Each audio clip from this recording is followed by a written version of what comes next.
안녕하세요. 32 나이로 짧은 결혼 생활을 마치고 이혼하게 된 여자입니다. 남편은 연애할 때만 해도, 아니, 결혼하고 신혼생활 보낼 때만 해도 이혼은커녕 부부싸움조차 생각도 못할 만큼 저한테 잘해주던 사람이었어요. 저와 남편은 이제 막 회사에 입사했던 초짜 신입사원 시절에 서로의 지인들의 소개로 처음 알게 되었지요. 사회생활 막 시작했을 때라 매일같이 회사에서 혼나면서 자존감이 많이 떨어져 있던 시기였는데 그때 기죽지 말고 힘내자고 화이팅 하다가 서로 친해지게 되면서 그게 연애로 발전하게 되었죠. 저희 친정집이 지방에 있고 저만 혼자 서울에 살고 있었어요. 당시 저와 남편의 연애 사실을 알게 된 시어머니가 제가 혼자 살고 있다는 사실을 알고는 저한테 집밥이 그립지 않냐며 밥 먹으러 한번 오라고 먼저 초대를 해주셨었죠. 그때 당시에는 양쪽의 결혼 이야기가 오갈 때가 아니었다 보니 남자친구의 어머니를 만난다는 것 자체가 부담스러웠습니다. 하지만 모처럼의 호의를 거절할 수도 없는 노릇이기 때문에 다녀오게 되었어요. 그날은 제 걱정보다는 그렇게 부담스러운 자리는 아니었어요. 우리 아들이 만나는 사람이 궁금해서 부른 이유도 있지만 또 제가 혼자 지내고 있다니 안쓰러운 것도 있어서 진짜 밥 챙겨주려고 불러낸 거니 긴장하지 말라고 하시면서 정말 상다리가 부러지도록 밥을 차려주셨습니다. 첫 방문 이후로 시어머니는 몇 번이고 저를 계속 집으로 초대했었어요. 그 덕에 저는 이미 결혼하기 전부터 시댁에 꽤나 자주 들락거리게 되었죠. 어떨 때는 시어머니의 과도한 친절이 부담스럽긴 했지만 그때는 막연하게 시어머니가 정이 많고 좋은 분이시구나 싶었고 감사한 마음까지 들었었습니다. 그러다 언젠가 시어머니가 저한테 이러더군요. 아들 하나만 있는 집이라 그런가 딸 하나 가져보는 게 소원이었다고요. 아들은 알아서 엄마 챙겨주고 어디 여행도 보내주고 그러는 맛이 하나도 없다면서 말이죠. 당신 평생 소원이 딸하고 같이 주방에서 밥하고 국 끓이고 반찬하고 하면서 친구처럼 지내는 게 소원이었다고. 그런데 이제 너가 있으니 딸이 생긴 것 같아서 좋다고 하셨는데 딸이 아들보다 엄마 더 챙겨주는 거야 거의 일반적으로 사실이다 보니 그렇다 쳤지만 딸하고 같이 밥하고 반찬하고 그러고 싶다는 말은 솔직히 잘 이해가 안 되었어요. 저도 그렇고 제 주변에서도 엄마랑 어디 외식을 다녀오거나 여행을 다녀오면 다녀왔지 같이 반찬 만들고 그랬다는 사람은 한 번도 본 적이 없었거든요. 게다가 그때는 남자친구랑 한참 연애할 때긴 하지만 결혼 이야기는 꺼내본 적도 없었던 시기였는데 챙겨주시는 거야 감사하지만 갑자기 시어머니가 저를 두고 딸이 생긴 것 같다고 좋다고 하니 안 그래도 부담스럽던 자리가 더 부담스러워졌었습니다. 당시 남편은 그냥 눈 딱 감고 엄마 하면서 맞장구 쳐주면 얼마나 좋아하시겠냐며 저보고 협조 좀 하라는 식으로 나왔어요. 하지만 제 성격상 그렇게는 못하겠더라고요. 제가 내향적인 성격인 것도 이유 중 하나였겠지만 아들 여자친구면 여자친구고 예비며느리면 예비며느리지. 갑자기 저한테 딸 노릇을 하라고 하는 게 거부감이 들어서 싫었습니다. 그때쯤부터 괜히 더 불편한 마음만 들어서 최대한 시댁의 발길을 끊었습니다. 하지만 그동안 잘해주셨던 것도 있고 제가 얻어먹은 것도 있다 보니 제 나름의 방법으로 시어머니한테 잘하려고 했었어요. 예를 들자면 계절마다 뭐 제철 과일 같은 거 주문해서 보내드린다거나 당시 남자친구였던 남편과 데이트를 마치고 나면 남편 손에 간식거리라도 하나 들려서 보내는 정도로 말이에요. 시어머니가 밥 먹으러 오라고 저를 불러낼 때마다 장소를 바꿔서 차라리 외식을 하자고 제안을 했었죠. 마음에도 없는 엄마 소리 들려주고 딸 노릇하는 것보다 이 편이 더 현실적이고 부담도 안 되었거든요. 쭉 그런 식으로 지내고 있던 중 남편이 먼저 저한테 결혼하자고 청혼을 해왔습니다. 저랑 결혼을 결심하게 된 이유라며 이런 거 저런 걸 말해줬는데 그중에 엄마한테 잘하는 모습이 보기 좋았다는 말이 있었어요. 그때는 제가 무슨 생각을 하고 있었길래 엄마한테 잘해서 좋다는 말을 걸러듣지 못했는지 싶네요. 제가 조금만 더 현명했다면 애초에 그 말을 들었을 때 남편이 찾던 건 배우자가 아니라 엄마 입맛에 맞는 며느리가 필요했다는 걸 단번에 알았을 텐데 말이에요. 아무튼 그 청혼 이후로 결혼 준비는 일사천리로 빠르게 진행되었습니다. 애초에 시댁에는 자주 왕래를 하던 상황이었다 보니 남편을 친정에 인사시킨 이후로 상견례도 바로 진행되었고요. 양가 형편이 비슷했는데 저희 결혼할 때 뭐 크게 하나 도와줄 만큼의 형편은 아니었습니다. 그래서 결혼 생활은 양가 도움 하나도 받지 않고 깔끔하게 저희가 결혼 전 모아놓은 것만 가지고 시작하기로 했지요. 사회생활을 거의 비슷한 시기에 시작했다 보니 다행스럽게도 저나 남편이 모아놓았던 액수가 비슷했어요. 누가 더 했네, 덜 했네 따지고 들 것 없이 그렇게 반반 결혼을 했습니다. 모자란 돈은 당연히 대출을 받았고요. 대출을 끼고 신혼집을 구했고 혼수는 일단 가성비 제품 위주로 장만해서 그렇게 결혼 생활을 시작하게 되었습니다.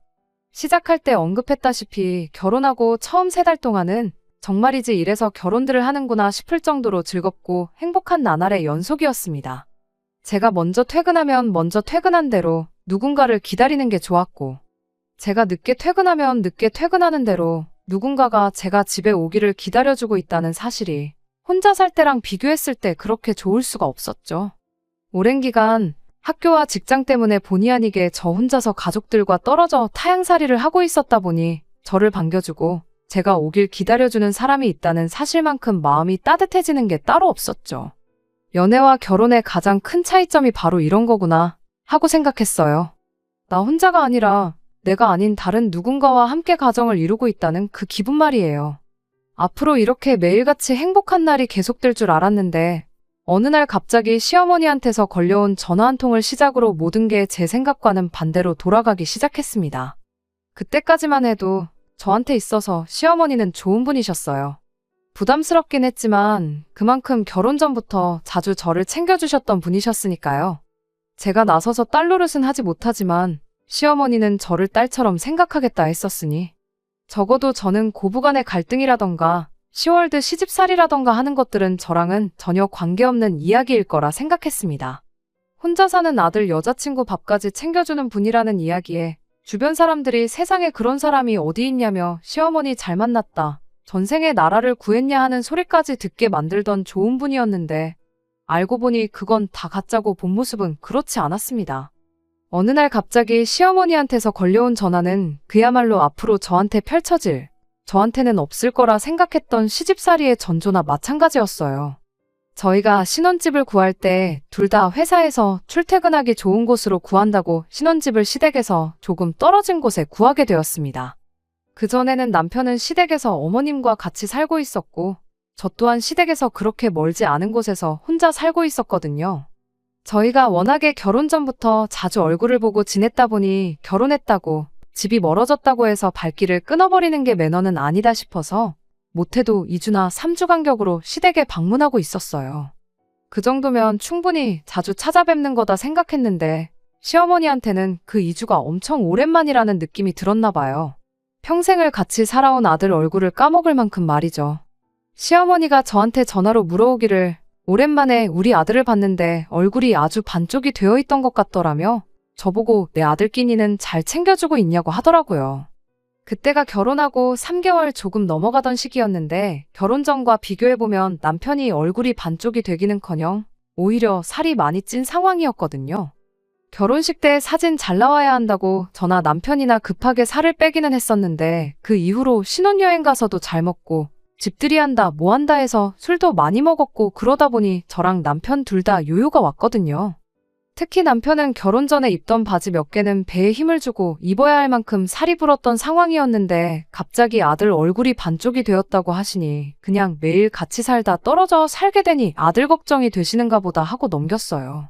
저희 전에 없이 잘 먹고 잘 지내고 있고 살도 빠지긴커녕 너무 쪄서 고생이라고요. 시어머니는 탐탁치 않은 말투로 저한테 당장 냉장고 앞으로 좀 가보라고 하시더라고요. 냉장고 안에 반찬이 뭐뭐 있는지 읊어보라면서요.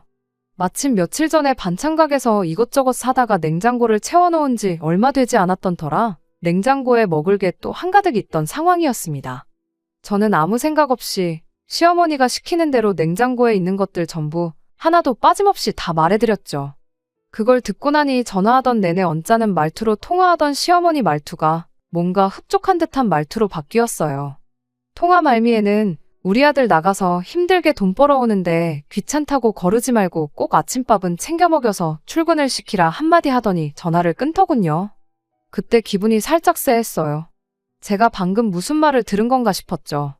안 좋은 예감은 틀리는 법이 없다더니 이건 앞으로 펼쳐질 시집살이의 시작을 알리는 신호탄과도 같은 사건이었습니다. 저희가 맞벌이를 하다 보니 집에서 따로 음식을 해먹지 않습니다. 냉장고가 가게 반찬들로 가득 차 있던 것도 같은 이유였고요. 직접 해먹는 게 좋은 건 저도 알지만 솔직히 식사 준비한다고 식단 짜고 장 봐오고 음식하고 뒷정리하고 그런 거 신경 쓸 시간에 차라리 취미 생활을 하거나 쉬는 게 훨씬 낫다고 생각하거든요. 그러나 중에 시어머니의 아침밥 이야기는 정말 의외였어요. 일단 남편이 아침밥을 전혀 입에도 대지 않는 사람이었거든요. 아침에 밥 먹는 시간이 아깝다고요. 밥 차리고 먹고 정리하고 하면 못해도 20분은 걸리지 않느냐고, 차라리 그 시간에 침대에서 뒹굴거리는 게 더 좋다고 오히려 저보고 아침을 먹지 말아달라 부탁했던 게 남편이었습니다. 그나마 저는 결혼 전에 혼자 살면서 아침을 간단하게 챙겨 먹었거든요. 본격적으로 차려 먹는 게 아니라 간단하게 우유에 시리얼을 타 먹는다거나 요거트에 과일 몇 개 해서 허기짐만 때우는 식으로요. 그런데 남편은 제가 그런 식으로 아침 준비를 하면 부시럭거리는 소리가 신경 쓰여서 제대로 잘 수가 없으니 그렇게 대충 때울 거면 차라리 안 먹는 게 낫지 않냐면서 제 아침 식사도 못하게 만든 게 남편이었어요. 그런 남편 아침밥을 꼭 챙겨 먹이라고 그러시니 어머님이 아들 아침밥 안 먹는 걸 모르시나? 그런 생각이 다 들었습니다. 시어머니와 전화가 끝난 후 잠깐 고민하다가 남편한테 그냥 대놓고 물어봤어요. 어머님하고 통화를 했는데 당신 아침밥은 꼭 챙겨주라신다고요. 남편은 그랬냐면서 별로 대수롭지 않게 여기더군요. 원래 어머니가 아침밥에 엄청 집착하고 그런 게 있다고 설명하더라고요. 옛날 분이라 그러신 거니 그냥 적당히 아침밥 챙겨주고 있는 척하고 넘어가라고 하더라고요. 저는 남편의 그런 대응이 마음에 들지는 않았습니다. 적당히 받아넘기라는 게 결국 시어머니한테 거짓말을 하라는 소리나 마찬가지잖아요. 그냥 자기가 시어머니한테 전화 한 통해서 아침밥 안 먹는 이유도 설명해드리고 그런 건 우리가 알아서 할 테니 굳이 전화까지 하면서 확인하실 필요 없다고 딱 잘라서 말하면 되는 거잖아요. 그리고 며느리 아침밥도 아니고 아들 아침밥 때문에 저러시는데 왜 거짓말은 내가 해야 하는 건지 싶어서 마음에 안 들었어요. 남편은 자기가 아침 안 먹고 출근한다고 말하면 피곤해지는 건 내가 아니라 너라고, 아들인 내가 엄마를 알면 더 잘 알지 않겠냐며 그냥 자기가 시키는 대로 하라고 고집을 부리더라고요. 하지만 결국 그날로부터 며칠도 지나지 않아서 남편의 애매한 대처 덕분에 시어머니와 저 사이의 갈등이 시작되고야 말았습니다. 그날 이후 주말이 돼서 제가 시댁에 전화를 드렸어요. 괜히 전화 안 했다가 또 싫은 소리 들을까 봐서요. 시어머니는 다른 거 묻지도 않고 곧바로 우리 아들 아침밥은 잘 챙겨주고 있느냐고 물어오셨죠. 내키진 않았지만 남편이 시킨 대로 잘 챙겨주고 있다고 대충 대답했어요. 어머님은 저보고 잘하고 있다며 역시 내가 며느리 하나는 잘 골랐다고 자화자찬을 하시더라고요. 전화를 끊으면서 조만간 곧 보자고 하셨는데 저희가 거의 2주 간격으로 한 번씩은 시댁에 가고 있었으니 의뢰 시댁에서 보자는 소리인 줄 알고 알겠다 대답했죠. 다음 주 주말에는 꼼짝없이 시댁에 가야겠구나 싶었는데 시어머니를 보게 된 건 바로 그 주 주말이었습니다. 그것도 시댁이 아니라 저희 집에서 말이죠. 저희 퇴근 시간 맞춰서 시어머니가 찾아오셨어요. 양손에 커다란 장바구니 2개 들고서 말이죠. 올 사람이 없는데 초인종 소리가 울려서 누군가 봤더니 시어머니였죠. 연락도 없이 어쩐 일이냐 물으니 엄마가 아들 집 오는데 뭐 허락까지 받고 와야 하냐며 퉁명스럽게 받아치더라고요. 그러더니 얼마 전 통화할 때 이야기했던 냉장고 안에 있는 반찬 이야기를 꺼내더군요. 너는 결혼 전에 우리 집 들락거리며 밥을 한두 끼 먹어본 것도 아니면서 네 남편 좋아하는 반찬이 뭔지도 아직도 모르는 거냐며 잔소리를 하기 시작했습니다. 곰곰이 생각해보니 그날 제가 불러드린 반찬 목록에 남편이 잘 먹는 반찬이 하나도 없었다면서 말이죠. 그래서 아들 좋아하는 반찬 몇 개 해서 보내주려고 했는데 생각해보니 반찬을 해다 줄 게 아니라 너한테 반찬 하는 법을 가르쳐 놓으면 되는 거 아니겠냐며 겸사겸사 반찬도 해주고 방법도 알려줄 겸 찾아왔다 하시더라고요. 그러면서 장봐온 재료들 하나씩 꺼내더니 저한테 재료 고르는 법부터 이것저것 설명을 하기 시작했습니다.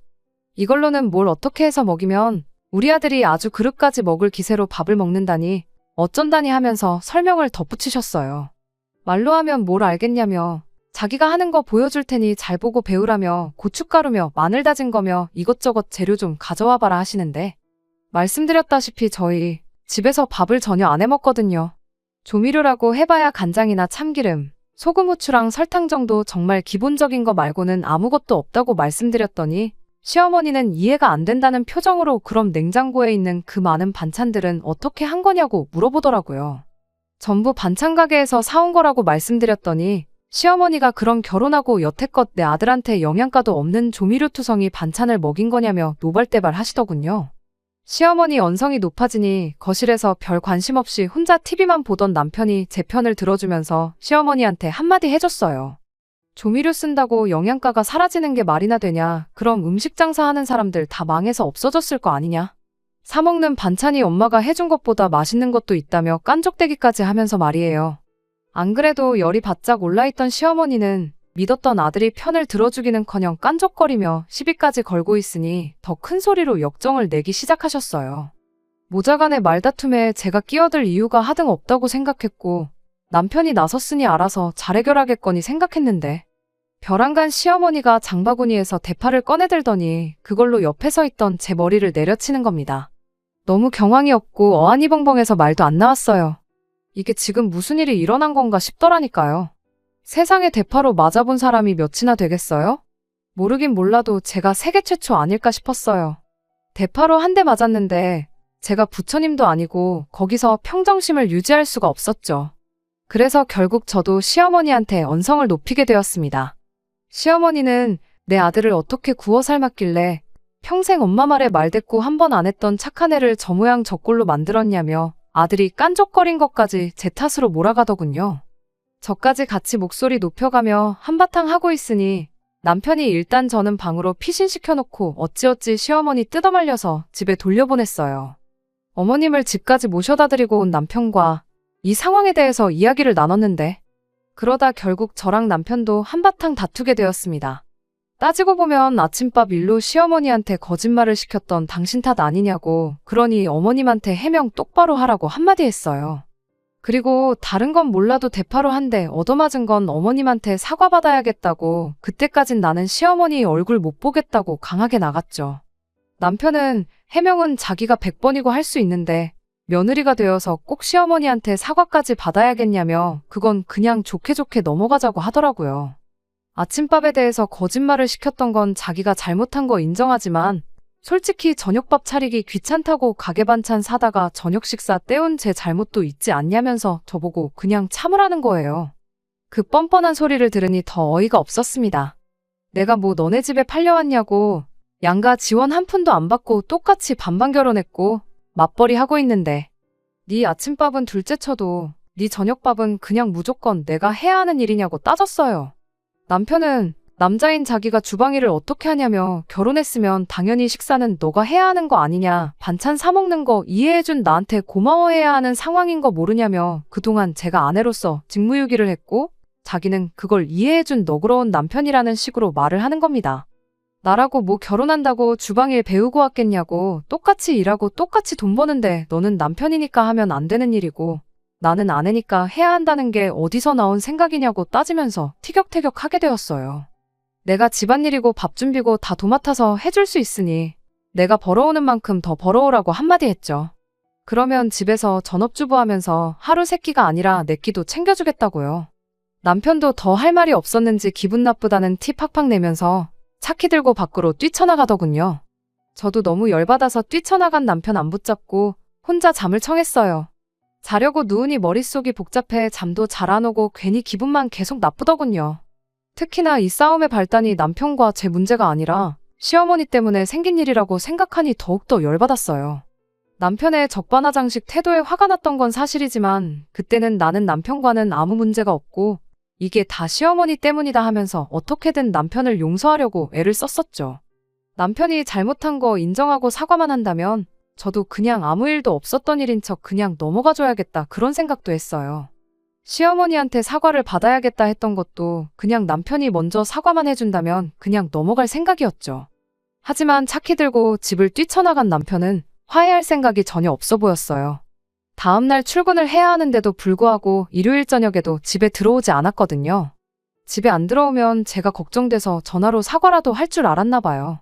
사실 첫날에 먼저 연락해야 하나 그런 마음이 들기는 했었지만 그날 저녁까지 안 들어오니 저도 오기가 생겨서 일부러 안 했거든요. 첫 부부 싸움에 2박 3일 집을 나가 있는 사람하고 앞으로 결혼 생활을 잘 이어나갈 수나 있을까 그런 의구심이 들기 시작했는데 남편이 바로 다음날 그 의구심을 아주 확신으로 만들어줬네요. 퇴근하고 집에 돌아왔는데 집이 난장판이 되어 있었어요. 저는 제가 출근한 사이에 집에 도둑이라도 들었나 싶어서 멘붕이었죠. 남편 일로 짜증이 많이 나 있었는데 그것 때문에 문단속이라도 소홀하게 했나. 순간 정말 오만 가지 생각이 다 들더라고요. 그런데 안방 맞은편에 있는 작은 방에서 남편이 시어머니하고 같이 나오더군요. 방문 앞에서 거실까지 널브러져 있는 것들을 살펴보니 귀중품은 하나도 없었고 죄다 옷가지들이었어요. 이게 다 무슨 상황이냐고 물으려고 하는데 방문 너머로 보니 방에 이부자리 하나 깔아져 있고 거기에 커다란 짐 가방 2개도 같이 보이더군요. 그러면서 통보하듯 저한테 말을 하기를 시어머니가 오늘부터 당분간 우리 집에 같이 지내기로 했으니 그렇게 알라고 말을 하더라고요. 뜬금없는 합가 통보에 어이가 없어서 아무 말도 못하고 있는데 시어머니가 대뜸 나서서 한마디 더 보태더라고요. 너는 지아비가 집을 나갔는데 걱정도 안 되더냐며 이참에 한 집에 같이 살면서 처음부터 끝까지 저를 뜯어 고쳐주겠다면서요. 한동안 우리 집에 머물면서 직접 반찬하는 법도 가르쳐주고 아들 아침밥 챙겨주는지도 감시하고 뭐 그러겠다는 거죠. 시어머니가 그렇게 말을 하는데 어머님 뒤에 서 있던 남편 표정이 아무리 봐도 뭐 하나 미안해하는 기색이 없어 보였어요. 오히려 꼴 좋다는 표정으로 실실 웃고 있더라고요. 그때 알았죠. 일단 집은 나갔는데 이틀이나 되도록 제가 숙이고 들어오지 않으니까 저한테 제일 불편할 사람인 시어머니를 남편이 직접 모시고 왔다는 걸요. 겸사겸사 시어머니도 아들 밥 걱정에 반찬 걱정 때문에 고민이 많았을 텐데 한 집에 같이 살면서 둘이 편먹고 저를 떡 주무르듯 자기들 입맛대로 부려먹겠다는 속셈이 뻔히 보였습니다. 두 사람이 간과한 게 있다면 저는 이미 시어머니의 말도 안 되는 억지와 첫 부부싸움에 집까지 나가서 2박 3일 안 들어오는 남편 모습을 보고 이 결혼 생활의 확신을 잃어가고 있었던 상황이었다는 거죠. 그런데 이렇게 스스로 종지부를 찍어주니 더는 아쉬울 게 없고 오히려 고맙더라고요. 그래서 시어머니한테 한마디 해줬어요. 뭘 사이도 안 좋은 며느리한테 굳이 이것저것 가르쳐 주시냐고요. 그냥 이혼해드릴 테니 한 집에 같이 살면서 귀한 아드님 아침밥 챙겨주고 조미료 하나 안 들어간 영양만점 집반찬 해주시면서 평생 품에 끼고 살라고 한마디 해줬죠.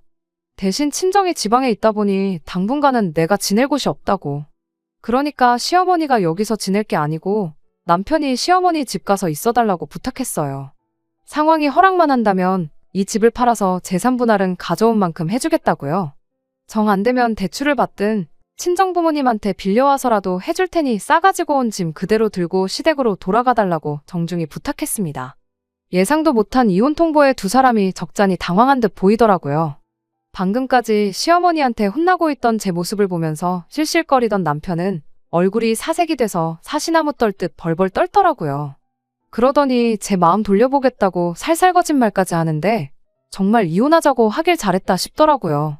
평생을 내 배우자로 함께 살 뻔한 사람과 둘도 없이 좋은 사람이라고 생각했던 시어머니의 진짜 본 모습을 알게 되었으니까 말이죠. 저한테 한다는 소리가 시어머니 고집을 꺾을 수가 없어서 일단 모셔왔던 거라고 하면서 이 합가 계획에 자기는 아무런 관련이 없고 오히려 저를 위해 시어머니 달래서 집에 하루라도 빨리 보낼 계획이었다고 하더라고요.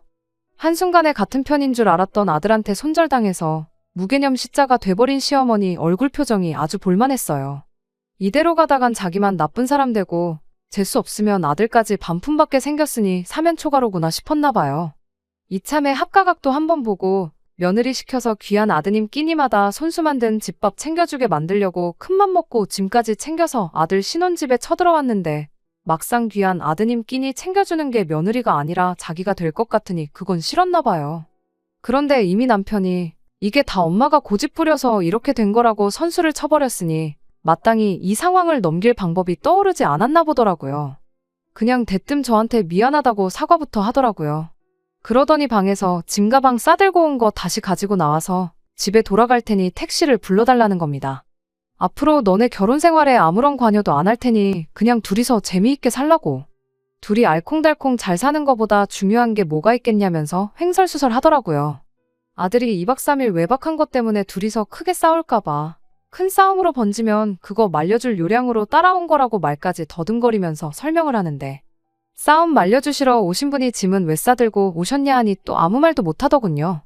앞서 합가 통보만 안 했어도 믿어줬을 텐데 이미 계획이랍시고 전부 다 떠벌려놓고 이제 와서 아니라고 하면 그걸 누가 믿겠냐고.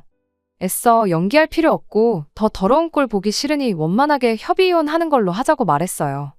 저는 마음 돌릴 생각은 전혀 없다고요.